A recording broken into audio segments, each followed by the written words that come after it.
Explain what a day rate is. I know you posted on your story, I believe, today about that, if I saw correctly. What is a day rate? Yes.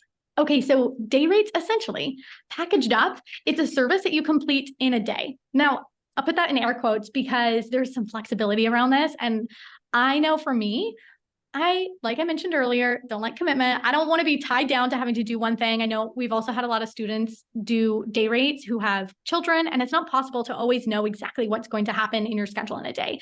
So I use the term loosely, but essentially a day rate is you completing, and for the sake of the conversation we just had, an email sequence for a client in a day. So they might hire you, they might pay you $500, $1,000, $4,000, depending on your skills, experience, and what you're delivering in a day.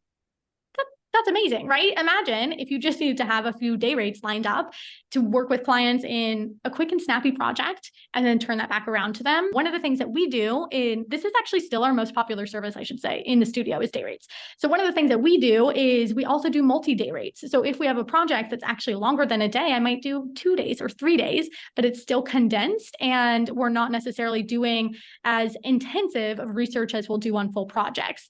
So little disclaimer, primarily because we talked about research earlier.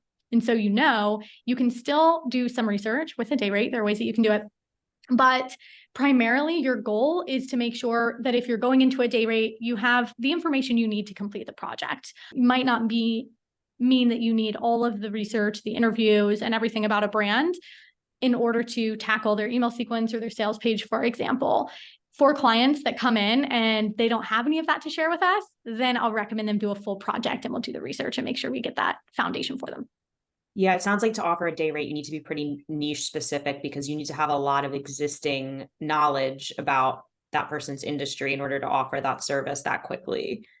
Yeah, I would definitely say so. And this is helpful if you're niched and you're just working in a similar industry, then it becomes second nature to you. So here's another reason to niche. I know we're always resistant to it, but it's also really helpful if you narrow down your deliverables too. If you're offering everything under the sun, like we talked about at the start of this conversation, it's going to be really hard for you to sell everything in a day rate and be like, well, you could get this or this or this. But if you say, hey, get your sales page done in a day or in a week, then it's all of a sudden much clearer of a promise to your end user and just easier for you to become better and better at it.